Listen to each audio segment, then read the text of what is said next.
नमस्कार, hello friends, कैसे हैं आप सब। वेलकम टू जपी नेचर्स क्योर। आज हम बात करने वाले हैं डायबिटिक रिवर्सल के ऊपर। क्या आपको ऐसा लगता है डायबिटीज रिवर्सिबल है? क्या डायबिटीज को सच में रिवर्स किया जा सकता है? आज की वीडियो में हम यही जानने की कोशिश करेंगे कि इसमें बस 3 चीजों की जरूरत होती है: right education, right planning and self discipline. अगर ये 3 चीजें आप कर लेते हो तो ये जो स्टेप्स हैं, ये स्टेप्स को फॉलो करके आप घर बैठे ही अपना डायबिटीज को रिवर्स कर सकते हो। तो चलिए इस वीडियो में हम डिटेल में बात करते हैं। सबसे जो इंपॉर्टेंट स्टेप है वो है डाइटरी मॉडिफिकेशंस। अगर आप डाइट को सही कर लेते हो तो 60% प्रॉब्लम यहीं से आप हॉल्ट कर सकते हो। तो आइए इसके ऊपर बात करते हैं। फर्स्ट स्टेप तो टीसी यानी टोटल कार्बोहाइड्रेट एक खाने में कितना है। तो टोटल कार्बोहाइड्रेट इसमें क्या है कि नेट कार्बोहाइड्रेट इसमें प्लस हो जाएगा क्या आपका फाइबर्स। ठीक है, फाइबर्स। तो फाइबर जो है वो भी कार्बोहाइड्रेट है, बट वो ब्लड शुगर को बढ़ाता नहीं है। वो क्या करती है कि आपकी जो गट हेल्थ को इंप्रूव करती है, मतलब जो स्टूल है उसका वॉल्यूम बढ़ा देता है। सोल्यूबल हो सकता है या इनसोल्यूबल हो सकता है, मतलब पानी में वो घुल सकता है वो फाइबर, या ऐसे ही पड़ा रहता है। और मूवमेंट, बावल मूवमेंट को अच्छा करने के लिए फाइबर जरूरी है। अगर फाइबर आपके खाने में होगा, यानी जो कार्बोहाइड्रेट है सिंपल कार्बोहाइड्रेट होगा, तो तुरंत जाके ब्लड में घुलेगा और आपकी शुगर को स्पाइक करा देगा। बट अगर उसमें फाइबर्स होंगे तो ये मतलब तुरंत जाके ब्लड में नहीं मिल सकता, यानी एब्जॉर्प्शन में टाइम लगेगा। ठीक है, डाइजेशन होगा, फिर उसको जो उसकी शुगर है वो धीरे धीरे रिलीज होगा। ये total carbohydrate multiply with glycemic index. Glycemic index को जानने के लिए आजकल तो मतलब नेट पे सारे चीज अवेलेबल हो जाती है, तो कोई भी चीज का ग्लाइसेमिक इंडेक्स आप देख सकते हो। दोनों को मल्टीप्लाई कीजिए, डिवाइड कीजिए 100 से, तो आपका ग्लाइसेमिक लोड आ जाता है। सेकंड स्टेप में आ गया लाइफस्टाइल मॉडिफिकेशंस। तो लाइफस्टाइल मॉडिफिकेशंस मतलब क्या? देखिए, किस टाइम में आप क्या ले रहे हो। जैसे कि रात 8 बजे के बाद अगर आप खाना कंज्यूम करते हो तो वो आपकी शुगर को बढ़ा सकता है। और सोने से मिनिमम 2 to 3 आवर के बिफोर आपको खाना है। और सोना भी कब है? 10 से 11 के बीच में, क्योंकि तब मेलाटोनिन का प्रोडक्शन ज्यादा होती है, जो आपको स्लीप हार्मोन होती है, वो स्लीप में मदद करती है, सोने में मदद करती है। इसलिए उस टाइम पे अगर आप सोते हो तो डीप स्लीप में आप जाते हो। जब आप डीप स्लीप में जाते हो तो बीटा सेल्स जो आपकी पैनक्रियास में है वो भी हील होती है, और जो एटीपी होती है, जो माइटोकॉन्ड्रियल एक्सन्स होते हैं, वो भी एक्टिव हो जाते हैं। उनमें एनर्जी आती है, जो कॉस्मिक एनर्जी है वहां पे स्टोर होती है एज एटीपी, एडिनोसाइन ट्राइफॉस्फेट के तौर पे वहां पे स्टोर होती है। तो माइटोकॉन्ड्रियल फंक्शन भी बढ़ती है, फटिक नहीं होती है, वीकनेस नहीं होती है, टायर्डनेस नहीं होती है, इरिटेशन नहीं होती है। ये बहुत सारे फायदे आपको मिलती है। और मॉर्निंग में जैसे कि 8 बजे के बाद, मतलब 8 साढ़े 8 के अंदर आप अगर ब्रेकफास्ट करते हो तो बेटर है। अगर जल्दी आप कर लेते हो तो धीरे धीरे डन फेनोमेना के कारण और भी शुगर बढ़ सकता है। तो इस चीज को आप ध्यान रखिए।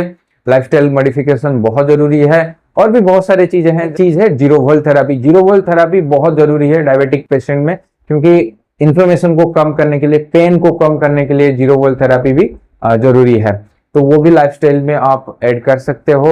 रात को सोने से पहले कर सकते हो, या रात भर उसे आप पैर में या हाथ में लगा के भी आप रख सकते हो।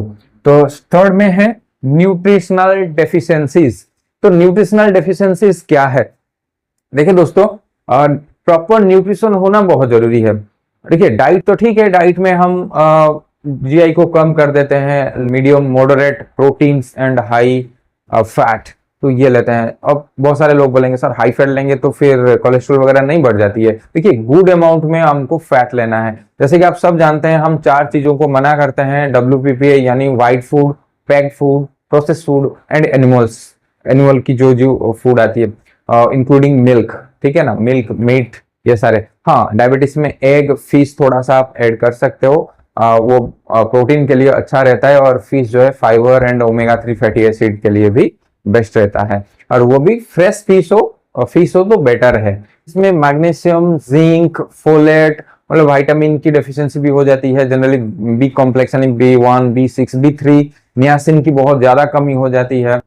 फोलिक एसिड, हालांकि मैं फोलिक एसिड टैबलेट्स लेने की समर्थन में नहीं हूं। मैं हमेशा बोलता हूं कि इसका नेचुरल फॉर्म लीजिए, फोलेट लीजिए, कोई भी सप्लीमेंट्स फोलिक एसिड का मत लीजिए। अगर इमरजेंसी है तो वो अलग बात है।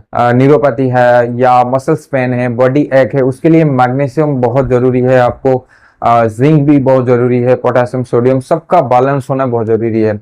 और बी कॉम्प्लेक्स, फिर एल ओमेगा 3 फैटी एसिड, ये सारे जो है आपको चाहिए होती है, क्योंकि बहुत सारे डायबिटिक पेशेंट में हार्ट की दिक्कत भी रहती है। तो इसलिए न्यूट्रिशनल डेफिशिएंसी नहीं होना चाहिए, पर न्यूट्रिशन बहुत जरूरी है।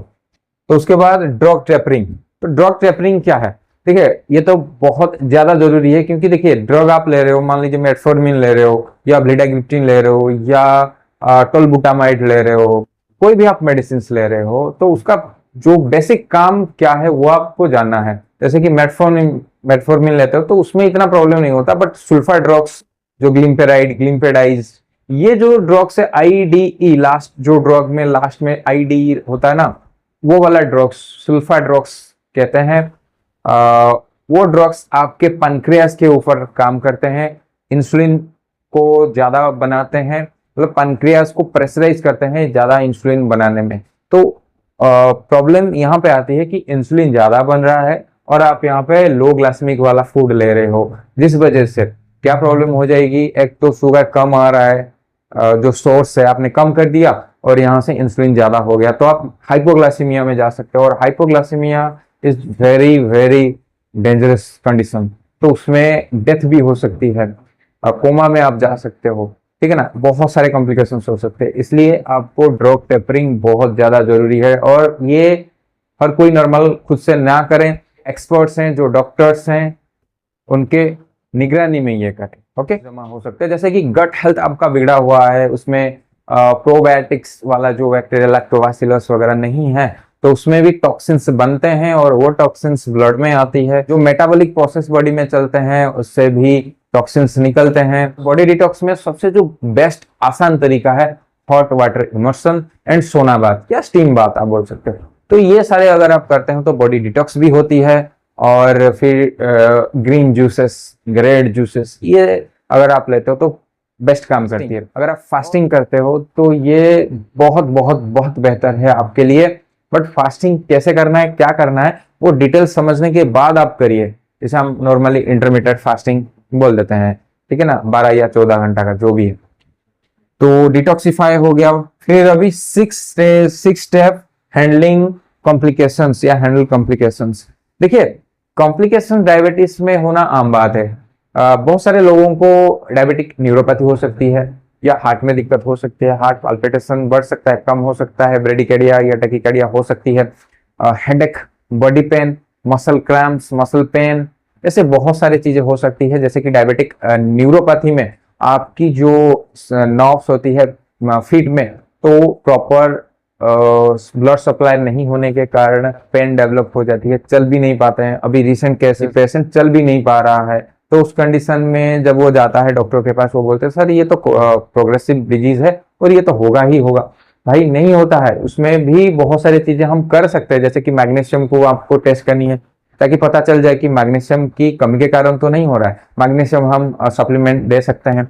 उसके साथ साथ हम उनको एक स्पेसिफिक, जैसे कि 0 वोल्ट थेरेपी मैंने बोला, वो आप ले सकते हो।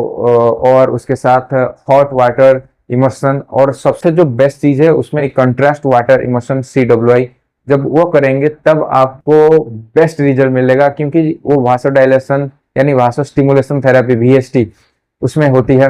यानी जो आपकी नर्व्स होती है बहुत पतले पतले होते हैं, तो वो डायलेशन होती है, कंस्ट्रिक्शन होती है, तो उसमें ब्लड फ्लो फिर से आ जाती है, फिर प्लास्टिसिटी दूर हो जाती है, इलास्टिसिटी हो जाती है, वो नर्व्स फ्लेक्सिबल हो जाती है, तो ये प्रॉब्लम धीरे धीरे सॉल्व हो जाती है। तो रिसेंट एक पेशेंट में मैंने ट्राई किया, तो उसका एक्सपीरियंस मैं शेयर करूंगा, आप भी वो देख लेना।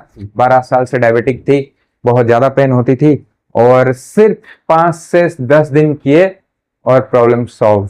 90% प्रॉब्लम सिर्फ 3 से 4 दिन में सॉल्व हो गया। तो सोचिए, फिर से चलना, फिर से मतलब सीढ़ी वो चढ़ नहीं पाती थी, अभी देखिए सीढ़ी भी चढ़ पा रही है, अपना काम सब कुछ कर पा रही है, घर का काम वो सब बेस्ट, कोई भी प्रॉब्लम नहीं है। बट आपको खाली ध्यान रखना है आपका डाइट, जैसे कि यहाँ पे हम बोला डाइट, लाइफस्टाइल, फिर डिटॉक्सिफाई करना है, न्यूट्रिशन को थोड़ा बहुत ध्यान रखना है, और ड्रग टेपरिंग तो आप करेंगे नहीं, क्योंकि वो एक्सपर्ट ही करेंगे, डॉक्टर ही करेंगे। एंड कॉम्प्लिकेशंस को हैंडल करने के लिए जो जो टिप्स एंड टेक्निक्स है वो हम बताएंगे। तो आप अगर इंटरेस्ट हो इस प्रोग्राम के साथ जुड़ने के लिए, हाँ, इस प्रोग्राम का नाम है डायबेसिटी। तो इस प्रोग्राम के साथ आप जुड़िए और इसके साथ साथ बहुत सारी चीजें आपको मिलेगी। काउंसलिंग के लिए डॉक्टर आपको मिलेंगे और मैं भी खुद रहूंगा, और आपके जो जो प्रॉब्लम्स होंगे, जो जो क्वेश्चंस होंगे वो भी हम सॉल्व करेंगे। और डाइट चार्ट तो आपको मिलेगा ही, उसमें भी बहुत सारे चेंजेस होके आपको मिलेगा। प्रॉपर न्यूट्रिशन आपको दिया जाएगा। वो सारे चीजें जब आप करते हो तब धीरे धीरे आपका जो प्रॉब्लम है सॉल्व होने लगती है। तो ये कुछ 6 स्टेप्स हैं। तो right education, right planning and self discipline, तो ये 3 चीजों से आप डायबिटीज को रिवर्स डेफिनेटली कर सकते हो, 100% कर सकते हो। नेक्स्ट वीडियो में मिलते हैं। बहुत बहुत धन्यवाद जनाब। समाधान के ऐसे समाधान और एलोपैथी का रेगुलर रसपान मतलब पक्का नुकसान, इसीलिए सिर्फ नेचर चुनो।